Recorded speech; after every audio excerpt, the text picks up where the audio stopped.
Welcome back, guys, to Military Paranormal Time. 66% of you still haven't subscribed. Before we start the video, hit that subscribe button. It only takes a second. Thank you. The smell hit me first. Flowers and formaldehyde.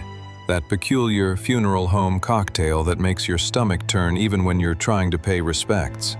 I stood near the back of Fletcher & Son's funeral home, my airman basic uniform feeling 2 sizes too tight around the collar. November rain drummed against the windows, and I watched the other mourners file past Staff Sergeant Kenneth Hartley's casket like I was watching a movie I'd seen before. My name is James Novak, and I'm nobody important. Just another enlisted man who happened to be in the wrong place at the wrong time 15 years ago. But I was there. I saw everything they want forgotten. The casket was polished mahogany, expensive for a man who died alone in a studio apartment with 3 empty bottles of rot-gut whiskey scattered across the floor. Someone, probably his sister Margaret, had arranged for full military honors. Kenny wore his dress blues, every ribbon positioned with regulation precision, brass polished to mirror shine. His face looked peaceful under the mortician's careful work, younger somehow, like death had smoothed away the years of terror that had carved trenches across his features. I approached slowly, my regulation shoes silent on the thick carpet. A handful of mourners sat scattered in the wooden pews, speaking in hushed tones that barely rose above the funeral home's oppressive quiet. I recognized a couple faces from our Air Force days, guys who'd managed to keep their sanity better than Kenny had, better than any of us who'd been there that October in 1952. Standing beside the casket, I found myself remembering Lackland Air Force Base in San Antonio. Basic training, summer of '51. Kenny had the bunk 3 down from mine, and within a week we'd figured out we both grew up in factory towns where the American dream looked more like a fading photograph than a real possibility. He'd been the one with the technical mind, could look at a schematic and understand systems that made my head spin. Me? I was just good at following orders and keeping my mouth shut. 3 deployments together. First was Minot Air Force Base in North Dakota, where we learned that Cold War duty meant freezing your ass off while maintaining missile silos and pretending the Russians weren't doing the exact same thing on their side. Then Vandenberg in California, where the weather improved but the work remained the same, maintaining launch facilities for weapons that could end the world in 30 minutes. But it was Greenland that changed everything. Thule Air Base, October 1952. As far north as you could get and still pretend you were serving a purpose. They'd sent us as part of Engineer Squadron 7, expanding underground facilities for what they called advanced communications equipment. Routine work, they said. Dig foundations, pour concrete, install infrastructure. Master Sergeant William Reeves ran our unit with iron discipline. 12 men total, most of us enlisted grunts like me, a few specialists like Kenny who actually understood what we were building. And 1 officer, 2nd Lieutenant Daniel Cross, fresh from officer training and trying too hard to prove he belonged. The permafrost made everything harder. We spent weeks using specialized equipment to dig through ground that had been frozen solid since before Columbus sailed west. The cold up there wasn't like anything I'd experienced in North Dakota. This was different, a cold that got inside your bones and stayed there, whispering things you didn't want to hear. James. I turned to find Margaret Hartley approaching, dabbing at red-rimmed eyes with a tissue. She had Kenny's blue eyes and that same stubborn set to her jaw that I remembered from when he'd argue with officers twice his rank. Mrs. Hartley, I said quietly, I'm sorry for your loss. Kenny was a good man. Best technician I ever served with. She nodded, studying my face like she was searching for something. He talked about you in his letters. Said you were there when it happened. When they found... Her voice caught. Whatever they found under the ice. The funeral home suddenly felt colder. Ma'am, I'm not sure what Kenny...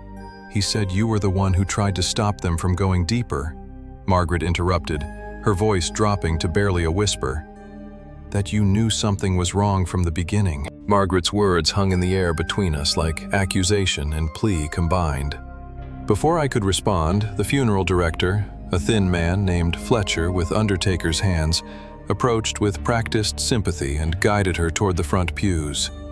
I watched her go, feeling the weight of 15 years pressing down on my chest like permafrost. The service began with a chaplain who'd never met Kenny delivering generic platitudes about service and sacrifice. I barely heard the words. My mind was back in Greenland, October 23, 1952, the day everything went to hell. We'd been working Site 7 for 3 weeks, digging foundations for what Master Sergeant Reeves called critical communications infrastructure. The excavation site was about 200 yards from the main base facilities, far enough that we worked in relative isolation. Lieutenant Cross supervised from a heated command tent while the rest of us took 4-hour shifts in the brutal cold. I remember Kenny's voice crackling over the radio that morning, unusually excited. "Novak, you better get Reeves down here. We've hit something." I'd been monitoring equipment in the warming tent. My job was tracking drill depth and ground composition, making sure we didn't hit any unexpected geological formations. But the readings I was seeing didn't make sense. Where there should have been solid permafrost extending another 30 feet down, the instruments showed empty space. "What kind of something?" I'd asked, already reaching for my parka. "A void. Big one. The drill just punched through into nothing." Master Sergeant Reeves arrived at the excavation site before I did, his face red from cold and exertion. By the time I climbed down into the pit, he was already conferring with Kenny and Corporal Frank Sullivan, our explosives specialist. The three of them stood around the drill hole, staring at instruments that all told the same impossible story. "Could be a natural cave formation," Sullivan suggested, his Tennessee drawl made thicker by the cold. "Limestone cavern, maybe." "In permafrost?" Kenny shook his head. "Not possible. And look at these readings. The void extends at least 50 feet in multiple directions. That's not natural cave formation. That's structured space." Reeves had the kind of face that never showed emotion, carved from granite during his years fighting in the Pacific. But I saw something flicker in his eyes as he studied the instruments. Recognition, maybe, or confirmation of something he'd expected to find. "Novak," he said without looking at me. "Radio Lieutenant Cross. Tell him we need to halt operations immediately and await his assessment." I should have questioned it then. Should have asked why Reeves looked like a man who'd been waiting for this discovery rather than surprised by it. But I was 23 years old, barely out of basic training, and questioning a master sergeant wasn't something you did if you wanted to keep your stripes. Lieutenant Cross arrived within 30 minutes, accompanied by 2 men I'd never seen before. They wore civilian cold weather gear, but they moved like military, too disciplined, too alert. One carried a large metal case that looked like specialized surveying equipment. The other had a camera bag and what I recognized as a portable radio transmitter. Military issue, but newer than anything our unit had access to. "Gentlemen," Cross said, his breath forming clouds in the Arctic air. His voice carried that officer school precision that always sounded slightly fake. "This is Mr. Harrison and Mr. Webb from the Advanced Research Division. They'll be taking over assessment of this discovery." Harrison was tall and thin, with wire-rimmed glasses and the kind of pale complexion that suggested he spent most of his time underground or in laboratories. Webb was shorter, built like a boxer, with cold eyes that cataloged everything they touched. Neither man offered to shake hands. "We need to expand this opening," Webb said, kneeling beside the drill hole. "Carefully. I want visual confirmation before we proceed with full excavation." "Sir," I heard myself say, and everyone turned to look at me. "The instruments are showing some unusual readings, temperature variations that don't match normal permafrost patterns. And there's something else." I stopped, suddenly aware that I was speaking out of turn.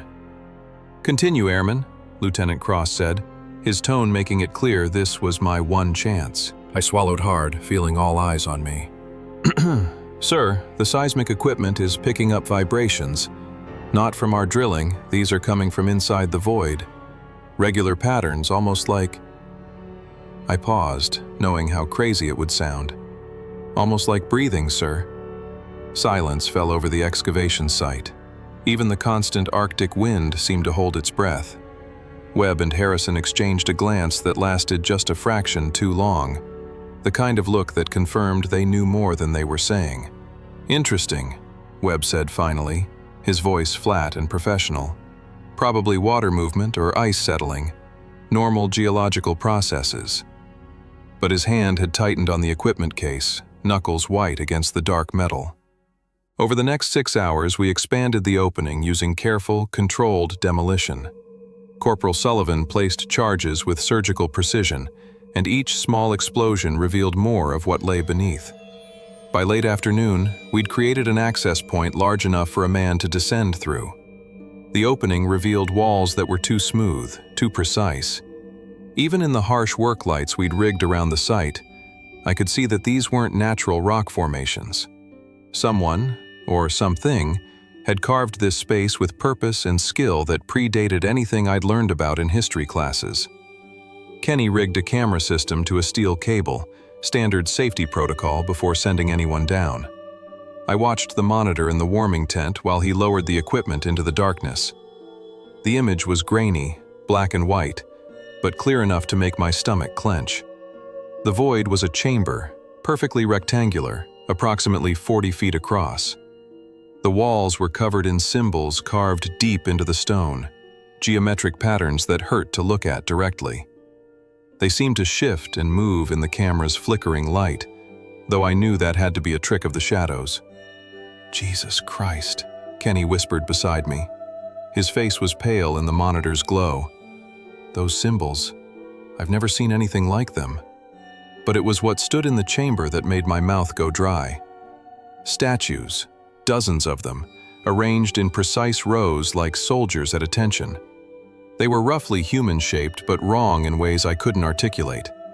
Too tall, with limbs that bent at angles that didn't match human anatomy. Their faces were smooth and featureless, yet I had the overwhelming sensation that they were watching the camera, tracking its movement through the space. And at the far end of the chamber, barely visible in the camera's limited range, stood a massive door. Bronze, I thought, covered in the same shifting symbols that decorated the walls. Even through the grainy video feed, even from 40 feet above, I could feel something emanating from that door. A presence, a weight, a hunger that made every instinct scream to run. "Pull the camera up," I said, my voice coming out rough. "We need to seal this site immediately." Webb stepped forward, his eyes locked on the monitor. "Keep filming. Pan right. I want to see those eastern wall markings." "Sir, with respect, something's not right down there." I stood my ground, feeling Kenny's tension beside me. "Those temperature readings I mentioned, they're getting stronger. Whatever's in that chamber is warming up since we opened it." "Airman Novak," Lieutenant Cross's voice cut through the warming tent. He'd entered without my noticing, snowflakes melting on his shoulders. "You're dismissed. Return to base and report to Sergeant Morrison for reassignment." "But Lieutenant, that's an order, Airman." I looked at Kenny, seeing my own fear reflected in his eyes. He gave me the smallest shake of his head, a warning. "Don't push this. Don't make them notice you more than they already have." I saluted and left the tent, but I didn't return to base. Instead, I circled around to the supply depot about 50 yards from the excavation site, close enough to watch through binoculars as Webb, Harrison, and Lieutenant Cross descended into the chamber on climbing rigs. Master Sergeant Reeves stood at the opening, supervising the descent. Even from a distance, I could see the tension in his shoulders, the way he kept checking his watch like he was counting down to something inevitable. They were down there for 47 minutes. I timed it, watching the entrance while my fingers went numb inside my gloves and my breath formed ice crystals on my scarf. When they finally emerged, everything had changed. Lieutenant Cross came up first, moving with jerky, uncoordinated movements like a puppet on tangled strings. His face was sheet white, eyes too wide, pupils dilated despite the glaring work lights. Harrison followed, clutching his equipment case against his chest like a shield. But it was Webb who worried me most. He ascended slowly, methodically, and when his boots touched the surface, he turned to stare back down into that opening with an expression I can only describe as reverence. Master Sergeant Reeves approached them immediately. "Report?" "Seal it," Cross said, his voice cracking. "Seal it right now. Pour concrete, collapse the shaft, I don't care how, just seal it." Webb grabbed the lieutenant's arm. "Belay that order." His voice was cold, authoritative. "This site requires proper documentation and controlled access. We proceed according to protocol." "Protocol?" Cross pulled away, and I could see his hands shaking even from 50 yards out. "There is no protocol for this. You saw what's down there, you felt it." "What I felt," Webb said quietly, "is confirmation of 20 years of research. This changes everything, Lieutenant, and we're not sealing it. We're securing it." Through my binoculars, I watched Reeves's face remain impassive as stone. "Sir, what are your orders?" Webb pulled a radio from his belt. Not standard military issue, something more sophisticated. He spoke into it briefly, too quietly for me to hear even if I'd been closer. Within minutes, I heard the distinctive sound of helicopter rotors cutting through the Arctic air. They arrived fast, too fast, like they'd been waiting nearby. 3 helicopters carrying equipment and personnel that made our engineering unit look like a high school shop class. Concrete pumping systems, industrial sealants, prefabricated steel doors, and a crew of 30 men who moved with the efficiency of soldiers who'd done this exact job before. I should have returned to base then. Should have followed Cross's order and disappeared into the anonymous mass of enlisted men who knew better than to ask questions. But I couldn't shake what I'd seen on that monitor. Those statues with their impossible angles, that bronze door covered in symbols that seemed to pulse with their own light, and the certainty that something behind that door had noticed us. By midnight, Webb's crew had installed a reinforced steel door at the surface opening, complete with a combination lock system and what looked like biometric scanners. Lieutenant Cross had been escorted back to base by 2 of Webb's men, officially relieved of command pending medical evaluation. Master Sergeant Reeves remained, supervising our unit's integration into Webb's expanded operation. I managed to slip back to the warming tent where Kenny was still monitoring instruments. He looked up when I entered, his face drawn with exhaustion and fear. "They're not sealing it, Jim," he whispered. "They're preparing to go back down. Webb's talking about establishing a permanent research station, rotating teams for extended study." "What did they find down there?" I asked, stripping off my frozen gloves. "What made Cross lose it like that?" Kenny pulled out a small notebook, glancing toward the tent entrance before showing me rough sketches he'd made from the camera feed. The symbols, the statue arrangements, what appeared to be architectural diagrams of passages extending beyond the main chamber. "While you were gone, Webb came back up and pulled me aside," Kenny said. "He asked specific questions about the symbols, wanted to know if I recognized any patterns, any similarity to languages or codes I might have studied. Jim, he already knew what was down there. This whole excavation was designed to find this specific site." "That's impossible. How could they?" "Because they've found others." Kenny's voice dropped even lower. Webb let it slip when he was questioning me.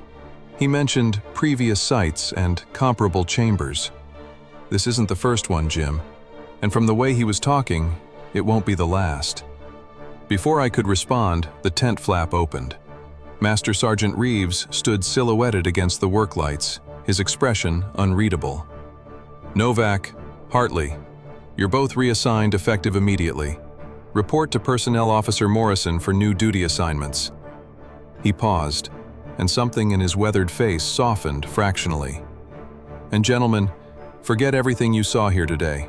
That's not a suggestion. They split us up within 24 hours.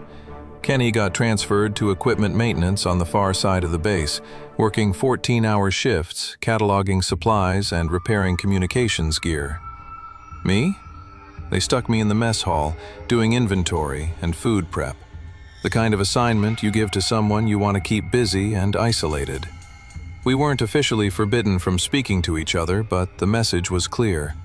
Forget what you saw, Keep your mouth shut, and maybe you'll go home with your career intact. But forgetting wasn't an option. I wrote letters home to my kid sister, Dorothy, in Pittsburgh. Carefully worded letters that passed through military censors, talking about the cold and the monotony and how much I missed Mom's cooking. I never mentioned the chamber, never wrote about the symbols or the bronze door, or the way Lieutenant Cross had looked when he came up from that hole. But in every letter I found myself describing the nightmares that had started the night after the discovery. Dreams of vast underground spaces where walls breathed and whispered in languages that predated human speech. Dreams of standing before that bronze door while it slowly, impossibly began to open. I'd wake up in my bunk drenched in sweat despite the Arctic cold, my heart hammering against my ribs like it was trying to escape my chest. I wasn't the only one. Corporal Frank Sullivan, our demolitions expert, started showing up to breakfast with dark circles under his eyes that looked like bruises. Private First Class Eddie Chen, who'd been part of the excavation crew, requested emergency leave after 2 weeks, claiming family illness back in San Francisco. They granted it, shipped him out within 48 hours like they couldn't wait to get rid of him. Through it all, Webb's expanded operation continued at the sealed site. I could see the work lights from certain vantage points on the base, burning through the perpetual Arctic twilight. Helicopters came and went with increasing frequency, carrying personnel and equipment whose purposes I could only guess at. 3 weeks after the discovery, I managed to corner Kenny during a supply run. We had maybe 5 minutes alone in a storage building, surrounded by crates of canned goods and the smell of industrial cleaning supplies. "They're going back down," Kenny said without preamble. His hands shook as he helped me stack boxes. "I've been monitoring radio frequencies. They've established some kind of research station inside the main chamber. Rotating shifts, scientific equipment, the works." "How do you know?" I asked, keeping my voice low.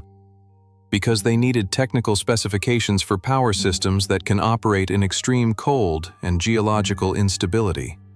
Guess who they called to consult?" Kenny's laugh was bitter. "I tried to tell them the readings were wrong, that the chamber's temperature signatures didn't match any known patterns. They didn't care. Webb just wanted the systems installed and operational. Kenny, we should report this. Go above Webb's head. Contact who, Jim?" He turned to face me, and I saw genuine fear in his eyes. "Lieutenant Cross tried to shut it down, and they shipped him off for medical evaluation. You think anyone's going to believe 2 enlisted men over whatever authority Webb is operating under?" He had a point.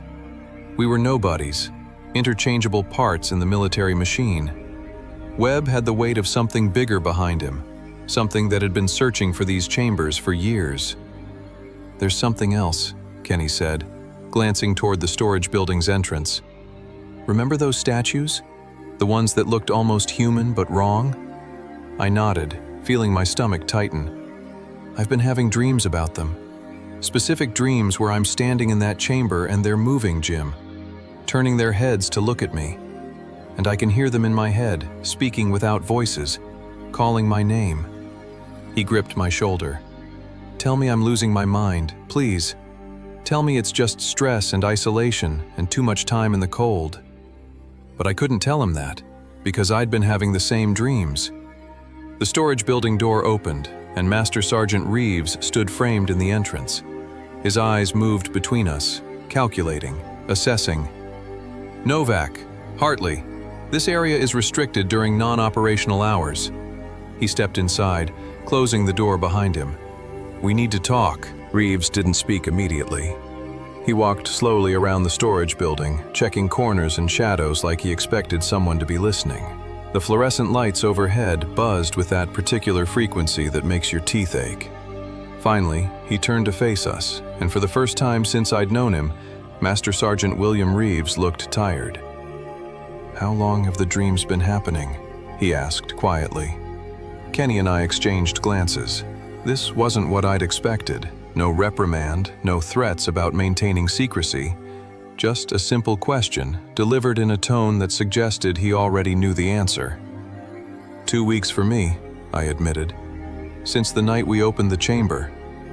3 weeks, Kenny said.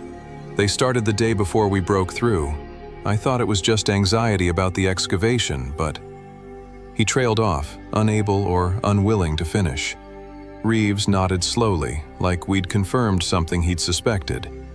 He reached into his jacket and pulled out a worn leather journal, its pages yellowed with age and use. This belonged to a Marine named Thomas Garrett. He was part of an expedition to Antarctica in 1947. They found a chamber similar to the one we discovered here. Same symbols, same statues, same bronze door. He opened the journal, showing us pages filled with sketches that made my blood run cold. The symbols were identical to what we'd seen in Greenland. Every geometric pattern, every impossible angle. It was all there, documented 5 years before our discovery. Garrett started having dreams 3 days after his unit breached the chamber, Reeves continued. Within 2 months, he'd attempted suicide twice. They discharged him, sent him home to Oklahoma with a Section 8 and enough medications to keep him sedated. He died in a VA hospital in 1949, claiming the statues were calling him back, that something behind the door needed him to complete what he'd started. Kenny's face had gone pale. "Why are you telling us this?" "Because you deserve to know what you're dealing with." Reeves closed the journal carefully. "I've been with Advanced Research Division for 11 years. We found 7 of these chambers across the globe: Antarctica, Siberia, Tibet, the Andes.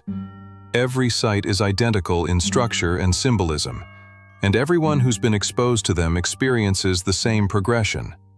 Dreams, auditory hallucinations, an overwhelming compulsion to return." "You knew," I said, anger cutting through my fear.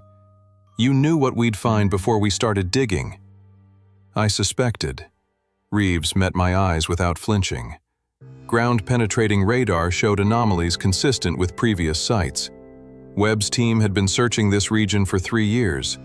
Your engineering unit was cover, legitimate military construction work that gave us an excuse to dig in locations where questions would be asked. "So we were bait," Kenny said bitterly. "Expendable personnel who'd take the fall if something went wrong." "You were necessary," Reeves corrected. "And yes, expendable in the eyes of people like Webb who see the bigger picture and don't care about individual costs. But I'm not like Webb." He paused, and something hardened in his expression. "I've watched good men destroyed by what's in those chambers. I've read reports from 7 other sites where personnel developed the same symptoms you're experiencing now, and I've seen what happens when those symptoms progress untreated." "What happens?" I asked, though part of me didn't want to know. "They go back," Reeves said simply. "No matter how far you transfer them, no matter how much medication you give them, no matter how tightly you seal the sites, they find a way to return. Most die attempting it. The few who make it..." He shook his head. "They're never found. They enter the chambers and disappear completely, like they stepped through into somewhere else." The storage building suddenly felt colder, despite the heating system that kept the temperature just above freezing. "Webb is planning another descent," Reeves continued. "A full research team spending 72 hours inside the main chamber, documenting everything, attempting to open the bronze door. It's scheduled for 4 days from now." He looked at both of us. "He wants you on the team, Hartley. Says your technical expertise with the symbols makes you valuable." Kenny's voice came out as a, "And if I refuse?" "Then you'll be transferred stateside, placed under psychiatric observation, and medicated until you're compliant or broken. Either way, Webb gets what he wants." "There's a third option," Reeves said, his voice dropping even lower. He glanced toward the storage building door one more time before continuing. "I can get you both out of here. Transfer orders to Elmendorf Air Base in Alaska, backdated to look like they were processed before the chamber was discovered. You disappear into the regular Air Force, just 2 more enlisted men who served their time at Thule and rotated out." Hope flickered in Kenny's eyes, but I felt something cold settle in my gut. "What's the catch?" "The catch is that you'll spend the rest of your lives looking over your shoulders, waiting for Webb or someone like him to come asking questions. And the dreams won't stop, Novak.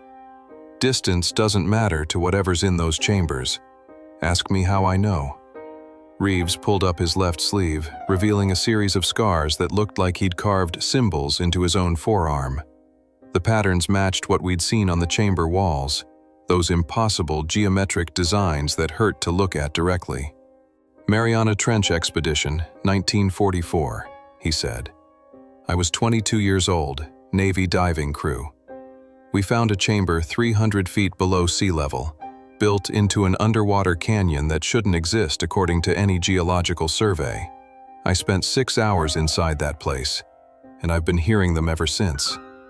He pulled his sleeve back down. The voices, the whispers, they never stop completely. You just learn to live with them. Kenny's hands were shaking so badly he had to grip the storage crate beside him for stability. What do they want? The things behind the doors, what are they trying to do? I don't know, Reeves admitted. Webb thinks they're entities from another dimension or reality, trapped in spaces between our world and theirs. The chambers are prisons or temples or doorways, depends on which researcher you ask. But everyone agrees on one thing. Opening those bronze doors fully would be catastrophic. Then why is Webb trying to do it? I demanded. Because he believes understanding them is the only way to protect against them. That if we can communicate, establish parameters, maybe even negotiate, we can control what happens when they inevitably break through. Reeves's jaw tightened. I think he's wrong. I think some doors are sealed for good reasons, and the people who built these chambers knew something we've forgotten in our arrogance. The building's heating system kicked on with a metallic groan, making all three of us jump. The sound covered the opening of the door, and we didn't notice Webb until he was standing 10 feet away, his cold eyes taking in our guilty postures and hushed conversation. Sergeant Reeves, Webb said, I've been looking for you. And how convenient, both Novak and Hartley are here as well. My heart hammered against my ribs. How much had he heard? I was just briefing them on updated security protocols, sir, Reeves said, his expression returning to that granite impassiveness. Given their previous exposure to the site. Of course you were. Webb smiled, but it didn't reach his eyes. Hartley, I need you to report to the research station at 0600 tomorrow. We're conducting preliminary surveys of the chamber's secondary passages, and your technical knowledge will be invaluable. Sir, Airman Hartley is currently assigned to... His assignment has been changed, Webb interrupted, his voice hardening. This comes from the base commander. Hartley reports to me directly until further notice. He turned his attention to me. As for you, Novak, I understand you have experience with monitoring equipment and seismic readings. Basic training only, sir, I said. I'm not qualified for... You're qualified for what I say you're qualified for, Airman. Webb pulled out a folder from his coat. Both of you have been reassigned to Advanced Research Division, effective immediately. You'll be assisting with the 72-hour deep chamber survey beginning in 4 days. Congratulations. You're now part of something that will change human understanding of reality itself. He handed the folder to Reeves. Make sure they're briefed on proper protocol, Sergeant. And Reeves? Webb's smile turned colder. No more unsupervised conversations with research personnel. Are we clear? Crystal clear, sir. Webb left as quietly as he'd arrived, and the three of us stood in suffocating silence. We're trapped, Kenny whispered. He's going to send us back down there. Reeves folded the transfer orders slowly. Then we'd better make sure you survive it. The next 3 days blurred together in a haze of briefings, equipment checks, and sleepless nights filled with dreams that felt more real than waking. Webb's research team numbered 12, 6 scientists, 4 security personnel, and Kenny and me serving as technical support. They issued us specialized cold weather gear, breathing apparatus for extended underground exposure, and communication equipment that looked decades ahead of standard military issue. Master Sergeant Reeves pulled me aside on the second day during an equipment fitting session in one of the research buildings. He pressed something small and hard into my palm, a compass, old military issue, with scratches across its brass casing. "My father carried this through both world wars," he said quietly, closing my fingers around it. "It stopped working properly in 1944, right after our dive team found that underwater chamber. The needle doesn't point north anymore, Novak. It points toward the nearest chamber entrance, no matter where you are in the world." I opened my hand, watching the needle spin lazily before settling on a direction that I knew pointed toward Webb's excavation site, 200 yards away through solid ice and rock. "Why are you giving this to me?" "Because if things go wrong down there, and they will go wrong, you're going to need to know which direction leads out and which direction leads deeper." Reeves's weathered face was grave. "The chambers play tricks on your mind, Jim. Time moves differently. Directions become suggestions rather than certainties. That compass won't point you home, but it will tell you when you're getting close to something you should avoid." "You think Kenny and I won't make it out?" "I think Webb is playing with forces he doesn't understand, and good men are going to pay the price for his ambition." Reeves gripped my shoulder. "Keep Hartley close. He's got the kind of mind that attracts their attention, technical, analytical, always searching for patterns. They'll call to him strongest. Don't let him answer." That night, I tried calling home from the base communications center. The operator connected me to Pittsburgh after a 20-minute wait, and my mother's voice crackled through static that shouldn't exist on a military line. "Jimmy? Oh, sweetheart, we got your letters. Dorothy reads them out loud every night at dinner." Her voice was warm, familiar, everything I'd been trying to protect by not telling them the truth. "When are you coming home?" "Few more months, Ma," I lied, staring at the compass on the desk beside the phone. Its needle pointed steadily toward the chamber, unwavering. "They've got me on a special assignment. Important work. Your father would be so proud, serving his country just like he did." She paused, and I heard the catch in her voice. "You sound tired, baby. Are they taking care of you up there?" "Yeah, Ma, they're taking real good care of us." Another lie, stacking on top of all the others. "How's Dorothy doing with her studies?" We talked for another 10 minutes about normal things. Dorothy's grades, the new family moving in next door, how the steel mill was hiring again. Normal, everyday concerns from a world that felt increasingly distant from the reality I was living. When we finally said goodbye, I sat holding the receiver long after the line went dead, trying to memorize the sound of my mother's voice. Kenny found me there an hour later, still staring at the compass. "Can't sleep either?" he asked, slumping into the chair beside me. He looked terrible, eyes hollow, face drawn, hands trembling with that constant tremor that had gotten worse each day. "The dreams are changing, Jim. They're not just showing me the chamber anymore. They're teaching me things. Symbol sequences, activation patterns, how to..." He stopped himself, shaking his head. "I'm scared of what I'm becoming." "We could run," I said, though even as I spoke the words, I knew it was futile. "Steal a supply truck, head for the coast. They'd catch us before we made it 10 miles. And even if we got away, it wouldn't matter." Kenny pulled out his own notebook, now filled with pages of intricate symbol work that made my eyes water. "I'm connected to it now, Jim. We both are. The only way out is through." The descent began at 6 a.m. on November 15th, 1952. 12 of us gathered at the reinforced entrance as dawn tried unsuccessfully to break through the Arctic darkness. Webb stood at the threshold like a preacher before his congregation, his breath forming clouds in the brutal cold.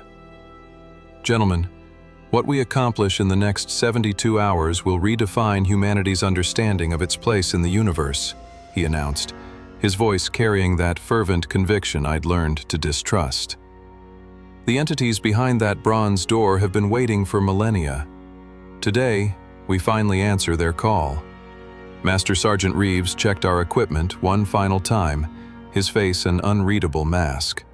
When he reached me, his hand lingered on my harness, and I felt him press something into my pocket, a small piece of paper folded tight. "Remember what I told you. he said quietly for my ears alone. Don't let Hartley answer them. The descent took 30 minutes, rappelling down through steel-reinforced shaft that Webb's team had expanded into a proper access corridor. The air grew warmer as we descended, not the comfortable warmth of heated spaces, but something organic and wrong, like we were entering the digestive tract of some massive creature. The main chamber opened before us exactly as I remembered from the camera feed, but being inside it was different. The space felt alive, breathing with a rhythm that matched no human heartbeat. Those statues, dozens of them, arranged in their precise rows, seemed to track our movement despite having no eyes. The symbols carved into every surface pulsed with a faint phosphorescent glow that Webb's scientists recorded with instruments I didn't recognize. And at the far end, the bronze door stood waiting. 30 feet tall, covered in symbols that shifted and reformed even as I watched them. The temperature near it registered 15 degrees warmer than the rest of the chamber. Impossible, according to every law of thermodynamics. Beautiful, Webb whispered, approaching the door like a pilgrim reaching a shrine. Hartley, I need you to begin documentation of the door's symbol sequences. Look for patterns, repetitions, anything that might indicate an activation mechanism. Kenny moved forward as if pulled by invisible strings, his notebook already open. I started to follow, but one of Webb's security personnel, a hard-faced corporal named Richardson, blocked my path. You're on perimeter duty, Novak. Monitor the chamber entrances and report any changes in environmental conditions. So I watched from the chamber's edge as Kenny spent hours studying that door, his hands moving across its surface, tracing symbols that seemed to respond to his touch with faint pulses of light. The scientific team deployed their equipment, taking readings and samples, speaking in hushed tones about magnetic anomalies and dimensional fluctuations. I pulled out Reeves's note during a water break, unfolding it carefully. The statues are not decorations, they are watchers. If they begin to move, evacuation protocol overrides all other orders. Get Hartley out first. Webb will sacrifice everyone to open that door. Don't let him. W.R. 6 hours into the survey, Kenny called out. Mr. Webb, I think I found something.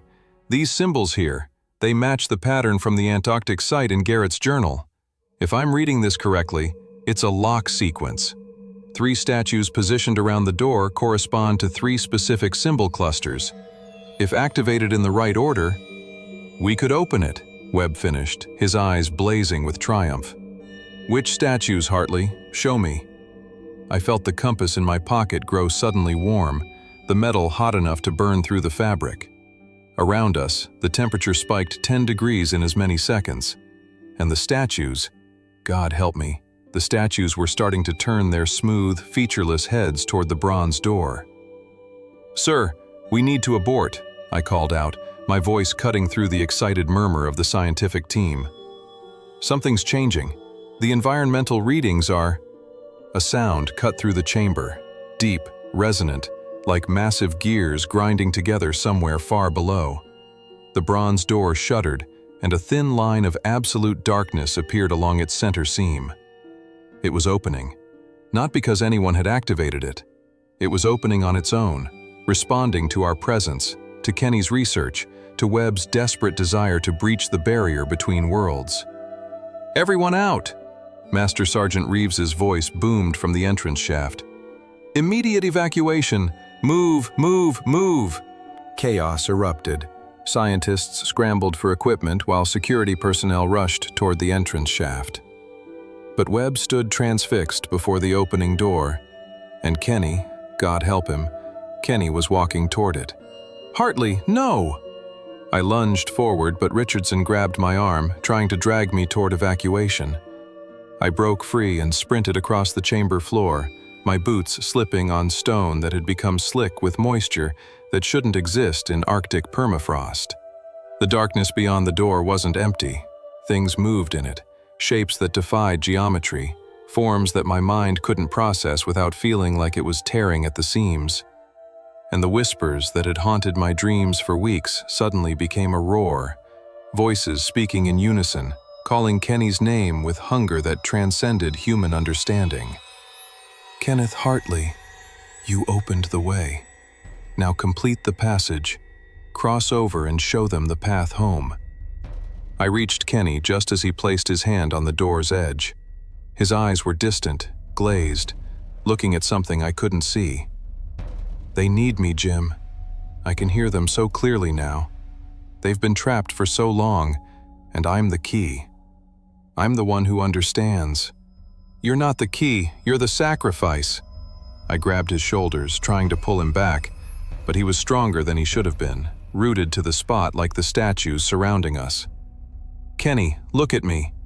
Look at me, not at them." His eyes focused briefly, and I saw terror beneath the compulsion. The real Kenny, trapped inside his own body, screaming silently as something else puppeteered his actions. "Jim, I can't stop. They're inside my head. They've been inside my head since the first night. Every dream, every symbol I've learned, it was them, preparing me for this." The door ground open another foot, and the shapes beyond became more distinct. Tall, impossible figures with too many joints and faces that shifted between human and something utterly alien. The statues in the chamber began to move, their stone bodies grinding against each other as they turned to face the opening door. Master Sergeant Reeves appeared beside me, his service pistol drawn. "Webb, shut it down now or I'll collapse this entire chamber." But Webb was on his knees before the door, tears streaming down his face. "Do you see them? Finally, after all these years, proof that we're not alone. That there are intelligences beyond our comprehension waiting to share their knowledge." "They're not here to share anything," Reeves snarled. "Novak, get Hartley out. That's an order." One of the shapes beyond the door reached through. A limb that seemed to exist in more dimensions than three, extending toward Kenny with terrible purpose.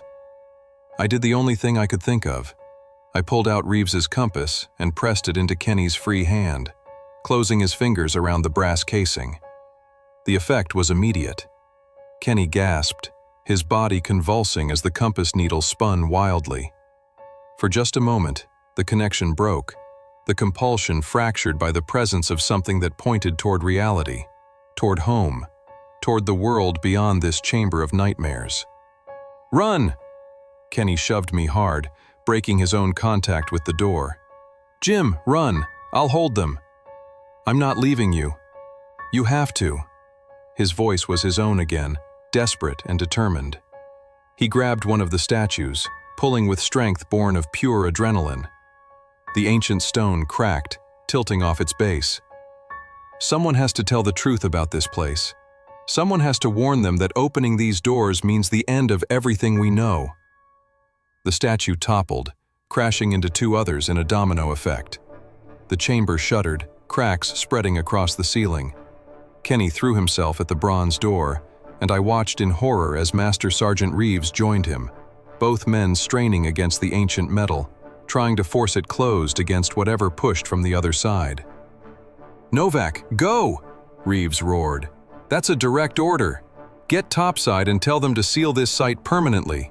Bury it under 1,000 feet of ice and concrete and never speak of it again." Richardson grabbed me, physically hauling me toward the entrance shaft as the chamber began to collapse.